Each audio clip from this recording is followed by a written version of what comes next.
नमस्कार, मैं Abrar Khan news link live से। आप सभी दर्शकों को आने वाला नव वर्ष बहुत ही मंगलमय हो। और ये जो वर्ष जा रहा है 2023, आज हम लोग इस पर चर्चा करेंगे क्योंकि इस वर्ष ने काफी खट्टी और मीठी यादें अपने साथ संजो रखा है और ये जाने वाली है कुछ पलों में। तो हम चाहते हैं कि आज हम लोग इस पर जो यादें हैं 2023 की, उस पर हम लोग चर्चा करेंगे क्योंकि ये 2023 वर्ष जो है बहुत खास रहा है, क्योंकि इस पे हमने चांद पर अपनी धमक भी दुनिया को दिखाई है। G20 समिट भी हम लोगों ने करके दुनिया भर में अपना लोहा मनवाया है और इसके साथ ही वर्ल्ड कप में एक शानदार प्रदर्शन करके अपनी धमक, अपनी मौजूदगी जो है कायम रखी है। और इसके साथ ही देश के अंदर होने वाली बहुत सी खट्टी घटनाएं, मीठी घटनाएं भी शामिल हैं, जिस पे हम लोग विस्तृत रूप से चर्चा करेंगे। तो चैनल पे बने रहें। जो भी नए साथी हैं चैनल को सब्सक्राइब कर लें, बेल आइकॉन भी दबा लें और लोगों को शेयर भी करें। बात कम है, जानकारी में दम है, केवल सच्ची खबरों के साथ हम हैं न्यूज लिंक्स लाइव। साथियों, आज 2023 का आखिरी दिन है और हम लोग आज चर्चा करेंगे 2023 में जिन जिन घटनाओं से हम लोग रूबरू हुए हैं, क्योंकि हम लोग कुछ चीजें भूल जाते हैं, धीरे धीरे समय के अनुसार धीरे धीरे भूल जाते हैं। तो हम चाहते हैं कि आज उसको दोबारा रिवाइंड कर लिया जाए और क्या क्या घटनाएं हमारे देश में घटी हैं उनको एक बार रिमाइंड कर लें, ताकि आने वाले समय को हम लोग किस तरह से व्यतीत करना है। क्योंकि देश में होने वाली घटनाओं का सीधा सीधा सरोकार जो होता है वो आम जनमानस से होता है और आम जनमानस के लिए जो काम करती है वो हमारे देश की सरकार करती है। तो हमें आज इस पर ही चर्चा करनी है, जिसमें मुख्य घटनाएं आपको हम बता देते हैं कि 2023 में भारत से लेकर पूरी दुनिया में कई बड़ी घटनाएं घटी हैं। साल ने गुजरते गुजरते इजराइल और हमास की जंग जैसे घाव भी देखे हैं। तो कई ऐसे पल भी देखे हैं जिन पर नाज किया जा सके। भारत के लिए यह साल बेहद खास रहा। इस साल भारत ने चांद पर फतेह हासिल की। इसके अलावा G20 समिट भी हुआ और देश भर में वर्ल्ड कप मैच को लेकर के भारत का बेहतरीन प्रदर्शन रहा। हाँ, थोड़ी खट्टी यादें इसमें रही कि हम लोग वर्ल्ड कप नहीं जीत सके। इसके साथ ही आगे हम लोग बढ़ते हैं कि किस तरह से देश के अंदर होने वाली घटनाओं ने किस तरह से हम लोगों को निराश किया है या कुछ ऐसी यादें दी है जिससे हमें सबक लेने की जरूरत है। जिसमें आपको याद होगा बहुत बड़ा प्रदर्शन देश के अंदर चला था किसानों का, जो लगभग 13 महीने चला था और उस प्रदर्शन में किसानों ने 700 से ज्यादा किसानों ने अपनी शहादत भी दी और बाद में सरकार को उन किसानों के सामने झुकना भी पड़ा था। इसके साथ ही हम लोगों ने देखा था कि उसी किसानों के ऊपर, उसी से मतलब दूसरे और किसानों के ऊपर गाड़ियों से उनके ऊपर गाड़ी चला दी गई थी। 4 लोगों की उसमें हत्या हो गई थी, जान चली गई थी। इसके साथ ही हम लोगों ने देखा, अच्छा, वो जो किसानों पर जो गाड़ी चढ़ाई थी वो हमारे देश के केंद्रीय राज्य मंत्री थे, उनके बेटे के द्वारा ये घटना हुई थी, ये भी याद होना चाहिए। इसके साथ एक बहुत बड़ी घटना हुई थी। उस घटना का नाम है अडानी जी। अडानी जी नाम है और घटना है हिंडनबर्ग की रिपोर्ट। हिंडनबर्ग की रिपोर्ट ने अडानी जी के शेयर को जमीन पे ला दिया था और वो पूरी दुनिया में चर्चा का विषय बना था। ये भी हमारे देश की घटना थी जो विश्व स्तरीय प्रसिद्ध हुई थी। इसके साथ अगली घटना हुई थी जो BBC ने गुजरात में 2002 का जो मामला हुआ था उस पर एक डॉक्यूमेंट्री लाई थी, जिसको हमारे देश की सरकार ने बैन कर दिया था। ये भी हम लोगों ने देखा था। इसके साथ ही देश में एक और बड़ी घटना हुई थी। ये हम उन घटनाओं का जिक्र आप लोगों के साथ कर रहे हैं जो प्रसिद्ध हुई थी, जो लोगों की जानकारी में आई थी। ये मेरा मकसद सरकार का क्रिटिसिज्म करना नहीं, ये जनता को रिमाइंड कराना हमारा मकसद है, ताकि उन्हें याद रहना चाहिए कि 2024 में हमें किस तरह से आगे बढ़ना है और सरकार को क्या करना चाहिए। तो उसमें एक बड़ी घटना थी, बिल्किस बानो के जो हत्यारे थे उनकी सजा को माफ कर दिया गया था। और उसके साथ ही हम लोगों ने एक बहुत बड़ी घटना देखी थी, वहां का एक पुल जिसमें काफी लोग, जो नया नया पुल बना था वो पुल टूट गया था और काफी लोगों की जानें भी गई थी, वो भी घटना गुजरात की का ही था। इसके साथ में हम लोगों ने हाथरस कांड भी देखा था। हाथरस कांड में जिस तरह से घटनाएं हुई थी आपको याद होगा। इसके साथ ही अभी ये हाल की घटना है, भारतीय जनता पार्टी के एक विधायक हैं जिनको बलात्कार के आरोप में 25 साल की सजा हुई। ये पहली घटना है जो इतनी बड़ी सजा हुई थी ये जाते हुए साल के बीच में। हम लोगों ने देखा था कि पहलवानों का धरना प्रदर्शन भी हुआ था, याद होगा आपको, काफी दिन वो धरना प्रदर्शन चला था। इस साल के शुरुआत में ही पहलवानों के प्रदर्शन के साथ शुरू हुई थी। बजरंग पुनिया, फोगाट और साक्षी मलिक जैसे नामी पहलवान दिल्ली के जंतर मंतर पर धरना प्रदर्शन करते नजर आए। उनकी मांग थी कि नेशनल रेसलिंग फेडरेशन के तत्कालीन अध्यक्ष और बीजेपी सांसद ब्रजभूषण को पद से हटाया जाए, जिस पर महिला खिलाड़ियों को प्रताड़ित करने के आरोप थे। इस प्रदर्शन का नतीजा ये हुआ कि एशियन रेसलिंग चैंपियनशिप भारत की जगह कजाकिस्तान में आयोजित हुआ था। इस प्रदर्शन का ये एक बहुत बड़ा असर देखने को मिला था, तो हमें इससे सीख लेना चाहिए कि सरकारों पे इस पर कितनी जल्दी संज्ञान लेके ऐसे मामलों को निपटाना चाहिए था। इसके बाद हम लोगों ने विश्व स्तर पर हम लोगों ने जो घटना देखी थी उसमें यह था कि तुर्की में एक भूकंप आया था और उस भूकंप में जो कि 6 फरवरी को आया था और वो ऐसा जानलेवा भूकंप था कि जिसमें करीब 60,000 लोगों की जानें गई थी। इसके साथ ही हम लोगों ने अभी देखा है रूस का जो जंग चल ही रहा था पहले, और साथ ही इधर इजराइल और हमास का भी जंग चालू हो गया। इसके बाद हम लोगों ने देखा कि आम आदमी पार्टी के मनीष सिसोदिया, सत्येंद्र जैन और संजय सिंह, इन लोगों की भी गिरफ्तारी हुई। ये भी एक बड़ी घटना थी, वो अभी भी जेल में हैं। इसके साथ ही हम लोगों ने देखा कि पूर्वोत्तर के राज्य में भारतीय जनता पार्टी ने अपनी जीत हासिल की थी। मनीष सिसोदिया के बारे में तो मैंने आपको बता दिया, और पूर्वोत्तर राज्य के बारे में बात हम लोग कर रहे थे, तो उस पे भारतीय जनता पार्टी ने जीत हासिल की थी। नॉर्थ ईस्ट के 3 राज्य में बीजेपी की सरकारें बनी। त्रिपुरा में चुनाव जीतकर बीजेपी काबिज हुई। मेघालय और नागालैंड में बीजेपी गठबंधन वाली सरकार का हिस्सा है। तो ये आपका नॉर्थ ईस्ट का मामला आपके सामने आया। इसके साथ ही साथ आपने देखा सबसे बड़ी जो घटना हुई थी जिसपे काफी हंगामा हुआ था, और वो हंगामा था राहुल गांधी जी को अयोग्य करार देना। इसमें क्या हुआ था, मोदी जी के सरनेम पर की गई टिप्पणी के मामले में सुनवाई के बाद गुजरात की अदालत ने राहुल गांधी को सजा सुनाई, जिसके बाद उन्हें अयोग्य करार करते हुए संसद की सदस्यता छीन ली गई। उसके बाद उन्हें अगस्त में राहत मिली, जहां सुप्रीम कोर्ट ने फैसले पर स्टे लगाया और उनकी सदस्यता वापस से बहाल हुई थी। इसके बाद एक बहुत बड़ी घटना उत्तर प्रदेश से सामने आई थी, जिसमें कस्टडी में रहते हुए उनको कहीं पर लेके जाया जा रहा था। आप समझ गए होंगे कि अतीक अहमद और उनके भाई अशरफ की हत्या हुई थी। सांसद हत्याकांड के गवाह उमेश पाल की सरेआम हत्या के आरोप में अतीक अहमद और उनके भाई अशरफ को गिरफ्तार कर लिया गया।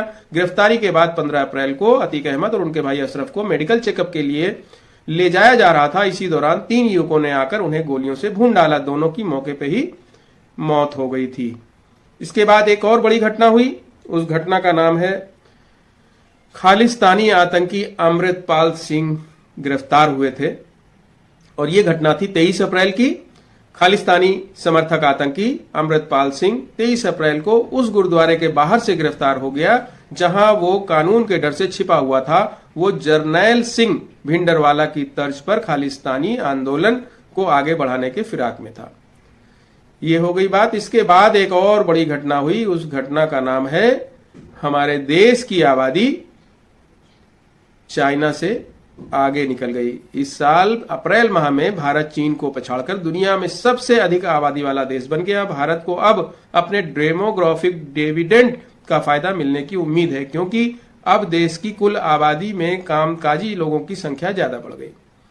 तो इसको भी आप समझ सकते हैं कि हमारा जब आबादी बढ़ गई है तो निश्चित रूप से काम मांगने वालों की संख्या ज्यादा होगी। और ये भी आप लोगों को याद होगा कि बेरोजगारी में क्या स्थिति है और आज के युवा किस तरह से बेरोजगार हैं। इसको भी ध्यान रखना चाहिए कि सरकार का क्या कर्तव्य बनता है।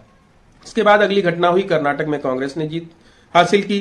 मई में हुए कर्नाटक विधानसभा चुनाव में कांग्रेस ने जबरदस्त जीत हासिल की। इसके जरिए एक बार फिर कांग्रेस ने दक्षिण राज्य में वापसी की। इससे पहले कई चुनावी असफलताएं देश देख चुकी कांग्रेस के लिए ये जीत मायने रखती है। चुनाव के बाद मुख्यमंत्री पद के लिए 2 मजबूत दावेदार थे, जिसमें सिद्धारमैया और DK शिव कुमार। इसके बावजूद पार्टी ने एकजुटता दिखाई और फाइनली वो राज्य वो जीत गए। उसके पहले भी हिमाचल का भी चुनाव कांग्रेस जीती थी। अब इसके बाद हम लोग आगे बढ़ते हैं, वो है मणिपुर हिंसा। ये तो अभी भी सभी के जहन में भरा होगा। जो वो घटना महिलाओं के साथ हुई थी, उसकी वजह से ये बहुत ज्यादा प्रकाश में आ गया था। और उसी बीच में राहुल गांधी भी वहां गए थे लोगों से मिलने, और देश के गृह मंत्री माननीय अमित शाह भी वहां गए थे लोगों से मुलाकात करने, समझाने। लेकिन अभी तक वहां की स्थिति बहुत ज्यादा सामान्य नहीं हुई है। इसमें आप समझ लें कि मैती और कुकी समुदाय के बीच उपजे विवाद के चलते मणिपुर में हिंसा का दौर शुरू हुआ। एक आदिवासी छात्र संगठन के विरोध रैली के बाद प्रदेश में जातीय हिंसा भड़क उठी। इसका कारण बताया गया मणिपुर उच्च अदालत का राज्य सरकार को मैतेई समुदाय को अनुसूचित जाति का दर्जा देने की मांग पर केंद्र को सिफारिश भेजने का निर्देश, इसका जनजातीय समुदाय ने जमकर विरोध किया, जिससे अशांति फैल गई और हालात खराब हो गए। इसमें करीब 180 लोगों की जाने गई थी। इसके बाद जो बड़ी घटना थी, वो सबसे बड़ी घटना थी, वो हमारे देश के प्रधानमंत्री माननीय नरेंद्र मोदी जी ने नया संसद तैयार करवाया था और उसका उद्घाटन हुआ था। उस संसद का उद्घाटन 28 मई को हुआ था, जिसमें लोकसभा में 888 सीटें और राज्यसभा में 384 सीटें रखी गई थी। उस दिन वहां पर उद्घाटन हुआ था। इसके साथ ही हम लोगों ने देखा एक और बड़ी घटना हुई। ये वो घटना है जिसने पूरे देश को दहला के रख दिया था, ओडिशा का ट्रेन हादसा। इस हादसे में 296 लोगों की जान चली गई थी। लगभग 22 डिब्बे, 2 ट्रेनें आपस में लड़ी थीं, जिसमें 22 डिब्बे पटरी से उतर गए थे। और यह घटना ओडिशा के बालासोर जिले में हुई। रेलवे के मुताबिक सिग्नल में हुई गड़बड़ी की वजह से यह हादसा हुआ था। और इन सब हादसों के बाद जाते हुए साल ने एक बहुत बड़ी घटना को अपना गवाह बनाया। वो घटना थी 28 पार्टियों द्वारा एक अलायंस तैयार किया विपक्षी दलों के द्वारा, जिसका नाम इंडिया गठबंधन रखा। विपक्ष में मौजूद करीब 28 दलों ने मिलकर Indian national development inclusive alliance बनाया, जिसे शॉर्ट फॉर्म में इंडिया कहा गया। कांग्रेस नीति ये गठबंधन साल 2024 का चुनाव मिलकर लड़ सकता है। तो ये गठबंधन इस वजह से बनाया गया था। ये काफी चर्चा में, आज भी चर्चा में बना हुआ है। सबसे बड़ी घटना जो हुई इस देश में, वो हुई 2023 के अगस्त में। बहुत ही गौरव का पल था वो। हम लोग जश्न मनाने को मजबूर हो गए थे। क्यों हुए थे? क्योंकि उस दिन चांद पर हमने अपनी मौजूदगी दर्ज की थी। ये वही दिन है जिस दिन भारत ने चांद पर नया इतिहास रच दिया। इसी दिन चंद्रयान ने चांद की जमीन पर सक्सेसफुल लैंडिंग की, जिसके साथ भारत दुनिया के स्पेस क्लब में प्रवेश करने में भी कामयाब रहा। चंद्रयान 3 के साथ भारत चांद की दक्षिण ध्रुव पर उतरने वाला पहला देश बन गया। प्रधानमंत्री नरेंद्र मोदी ने इस सदी के सबसे प्रेरणादायक क्षणों में से इसको एक बताया था। इसके साथ ही एक और बड़ी घटना हुई इस देश में। वो घटना है G20 शिखर सम्मेलन। इस सम्मेलन में, ये सम्मेलन 9 और 10 सितंबर को भारत में दुनिया भर के नेताओं की मेजबानी का मौका था। G20 शिखर सम्मेलन का आयोजन जितना विशाल था, राजधानी दिल्ली को भी उसी शान के साथ सजाया गया था। सजी हुई सड़कें, खूबसूरत फव्वारे और चमचमाते फुटपाथ से G20 की राहें रोशन हो गई थी। बात करें इस महत्वपूर्ण सम्मेलन के परिणामों की, तो उसमें अफ्रीकी संघ को समूह में शामिल करना, ग्लोबल बायोफ्यूल गठबंधन टिकाऊ बायोफ्यूल को अपनाने की दिशा में एक बड़ा कदम था। और इसी G20 सम्मेलन के 20 से ही एक खबर और भी आई थी, जो बहुत चर्चा में हुई और सोशल मीडिया में वायरल हुआ था, मेन स्ट्रीम मीडिया से गायब था। वो था कि झोपड़पट्टियां जो थीं उनको ढक दिया गया था, ताकि हमारे देश में आने वाले मेहमान उन झोपड़पट्टियों पर उनकी नजर ना पड़ सके। तो ये भी उसके साथ में ही हुआ था। इसके साथ में एक कोर्ट का फैसला आया था उस फैसले ने भी जो है लोगों को कहीं ना कहीं सोचने पर मजबूर किया था कि 17 अक्टूबर को सुप्रीम कोर्ट ने समलैंगिक विवाह को वैध बनाने पर रोक लगा दी। इस मामले में 5 जजों की संविधान पीठ ने मुद्दों की गंभीरता को समझते हुए 4 अलग अलग फैसले सुनाए। सभी जज इस बात पर सहमत हुए कि इस तरह के अनोखे जोड़े ना तो शहरी हैं और ना ही एलिट क्लास से है, जिसके बाद केंद्र के एक तर्क को खारिज भी कर दिया गया। हालांकि पैनल ने एक प्रस्ताव को स्वीकार कर लिया जो ऐसे जोड़े सामने आने वाली प्रैक्टिकल समस्याओं पर गौर करेगा, यानी उस पर वो गौर कर सकता है। इसके साथ ही एक बहुत महत्वपूर्ण पल आया था। उस पल में हमारे देश के माननीय प्रधानमंत्री नरेंद्र मोदी जी भी उस पल के गवाह थे। वो पल था वर्ल्ड कप का। इस साल हुए वनडे वर्ल्ड कप में इंडिया भले ही जीत हासिल न कर सकी हो, लेकिन अपनी परफॉर्मेंस से सबका दिल जीत लिया था। इस टूर्नामेंट में भारत फाइनल के अलावा एक भी मैच नहीं हारा। वर्ल्ड कप के फाइनल मुकाबले तक टीम इंडिया एक भी मैच नहीं हारा, लेकिन फाइनल मुकाबला ऑस्ट्रेलिया के नाम रहा। इसी टूर्नामेंट में विराट कोहली ने वनडे में सचिन तेंदुलकर के बनाए रनों का रिकॉर्ड भी तोड़ दिया और मोहम्मद शमी टूर्नामेंट के सबसे ज्यादा विकेट लेने वाले खिलाड़ी भी बन गए थे। और वहीं एक और दर्दनाक हादसा हुआ था, और ये हादसा हुआ था 12 नवंबर को, जिसमें कि उत्तराखंड में सुरंग का हादसा हुआ था। वो हादसा ऐसी स्थिति थी कि मजदूर अंदर फंस गए थे 12 नवंबर को, यानी कि दिवाली की रात थी। उत्तराखंड में उत्तरकाशी जिले में एक निर्माणाधीन सुरंग के धंसने से 41 मजदूर फंस गए। इसके बाद मजदूरों को बचाने के लिए यहां लंबा और बेहद चैलेंजिंग रेस्क्यू अभियान शुरू हुआ। पहाड़ के सख्त और पोले हिस्से बचाव अभियान में रोड़ा बनते रहे। तकरीबन 16 दिन लंबे चले रेस्क्यू ऑपरेशन के बाद सारे मजदूर सुरक्षित बाहर निकाले गए थे। तो ये भी एक याद रखने वाला पल होगा। इसके साथ ही अभी रिसेंटली आप लोगों ने देखा कि 5 राज्यों का चुनाव हुआ, उसमें नतीजे भी आए, जिसमें एक राज्य कांग्रेस को मिला, 3 राज्य में भारतीय जनता पार्टी ने अपनी जीत दर्ज की थी और एक राज्य जो कि था मिजोरम।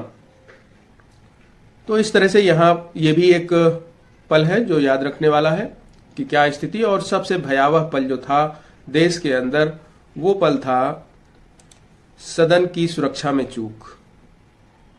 और ये वही दिन था जब 21 साल पहले सदन पे हमला हुआ था, और वही दिन पे फिर इसी 13 दिसंबर को अचानक भगदड़ मच गई। इस दिन दर्शक दीर्घा में बैठे 2 युवक ने सदन में छलांग लगा दी और धुआं छोड़ा। इस हमले से सुरक्षा की बड़ी चूक का खुलासा हुआ। पुलिस जांच में पता चला कि घटना को अंजाम देने वाले युवक एक दूसरे से सोशल मीडिया साइट पर मिले। वे वहां जूतों में गैस के कैनिस्टर लेकर पहुंचे। इस मामले में पुलिस जांच कर रही है। और जो एक महिला थी वो बल्कि ये बोलती हुई जा रही थी, जैसा कि मीडिया में देखने को मिला, कि हम लोग बेरोजगार हैं, सरकार हमारी आवाज नहीं सुन रही है, हम लोग धरना प्रदर्शन करते हैं अगर तो पुलिस लाठी डंडों से पीट करके हम लोगों को भगा देती है और हमारी आवाज सुनने वाला कोई नहीं है। तो ये घटनाक्रम था। उसके साथ ही आने वाला वर्ष 2024 पे हमें क्या करना है और सरकार को क्या करना है, इस पर हमें और आपको ही विचार करना होगा कि सरकार हमारे प्रति कितना गंभीर है और हम स्वयं अपने प्रति कितना गंभीर है, इस पर भी विचार करना होगा। ये जो घटनाएं हम लोगों ने देखी, करीब 27 घटनाओं का 28 घटनाओं का हमने जिक्र आप लोगों के सामने किया है। ये सबक लेने वाला है कि आने वाले समय में हमें क्या करना चाहिए और सरकारों को अपने अधिकारों के लिए कैसे विवश करना चाहिए, इस पर विचार करने की जरूरत है। तो बहुत बहुत धन्यवाद आप लोगों का। आने वाला 9 वर्ष आप लोगों के लिए बहुत ही मंगलकारी हो, बहुत ही समृद्धि लाने वाला हो, खुशहाली लाने वाला हो। हम ऐसी आप लोगों के लिए कामना करते हैं। तो जो भी साथी नए जुड़े हों इस चैनल पे, ये कार्यक्रम को आप देख रहे हैं, अगर आपको पसंद आया हो तो कमेंट्स में आप अपनी राय जरूर शेयर करें, चैनल को सब्सक्राइब भी कर लें और बेल आइकॉन जरूर दबा लें ताकि आने वाले नई वीडियो का आपको नोटिफिकेशन प्राप्त हो जाए। तो सभी साथियों को नव वर्ष की बहुत बहुत बधाई। आने वाला 9 वर्ष बहुत ही मंगलकारी हो। बहुत बहुत धन्यवाद।